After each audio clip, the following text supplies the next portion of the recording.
Hey everybody, Edo here, and this is King of New York by Richard Garfield and published by IELLO Games. If you're not aware, this is essentially a sequel to King of Tokyo. Now, to just jump in on the King of Tokyo, King of New York thing, I think if you've never played King of Tokyo, you should check out King of Tokyo. I think that it's the game at its core. It's this King of the Hill, take that monster bashing game. It's a lot of fun. It's a little bit of a monster bashing Yahtzee, if you will, but there's a lot going on in it, and it is worth your attention and has been very successful. If you've played it and you like it, I highly recommend King of New York. I personally enjoy playing King of New York more because there's a little bit more to do. It's a little less confrontational, but I still think you should play King of Tokyo first. Getting a little deeper, I'd recommend King of New York over expansions to King of Tokyo. So Tokyo, New York, and then if you still want more, there's expansions.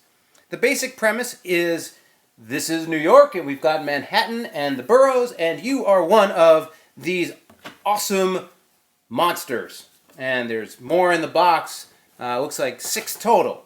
And each one comes with a fame and a life track, and you want to hit 20 fame first, or kill everyone else, or knock out everyone else. I don't know if it's killing.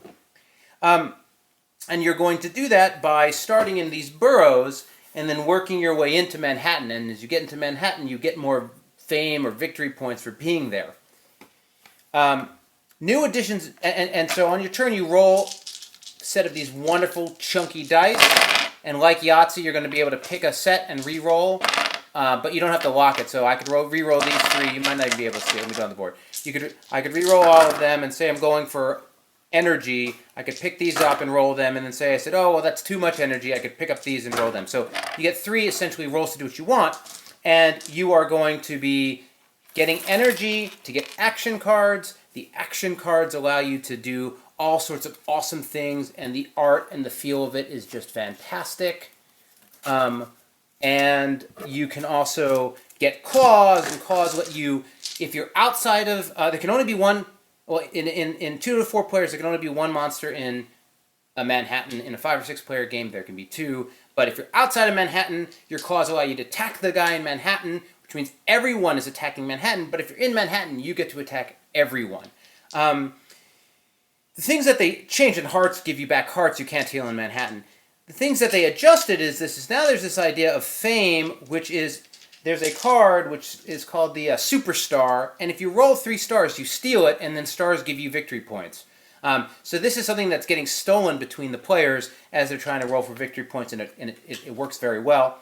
And then you also have the idea of buildings and enemies. So in each borough and in Manhattan are a series of these tokens, and initially they're buildings, and you can you roll the building destruction, and for each one of those you can, if you get a 1, you can take out a 1 building. If you get a 2, you can take out a 2 building, and when you do, you can get victory points or hearts from taking out the buildings. But when you do, they flip, and then they turn into vehicles because you've upset people. And once they do, you can still destroy them for life, or in this case, energy, but they can then also attack you. So if there are red tiles flipped, then and somebody rolls the skull, 1 skull just attacks the person, the player.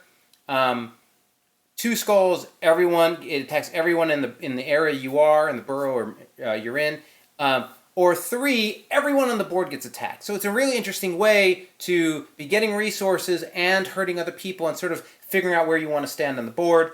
If you roll 3 skulls and you take it, you can get the Statue of Liberty to fight by your side and get some victory points, but they can be stolen from you. Delightful game, really works well. Art and production value is fantastic.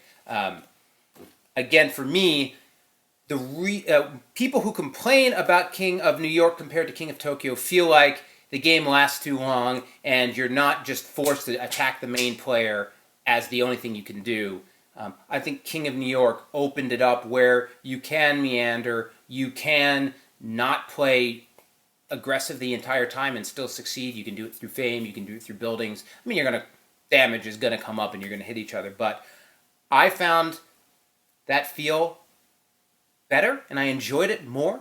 The other thing that's worth note, this is a knockout game. There are very few knockout games left in the market. I mean, there's plenty of examples, but just most people don't like a game where one player's knocked out of the game and the rest keep playing. This game does play fast enough, and it's thematic for that to happen. Maybe in the next king of, San Francisco or whatever, you might get some sort of way for a player who's been knocked out to stay in the game. That would be a nice addition to King of the King series. But anyway,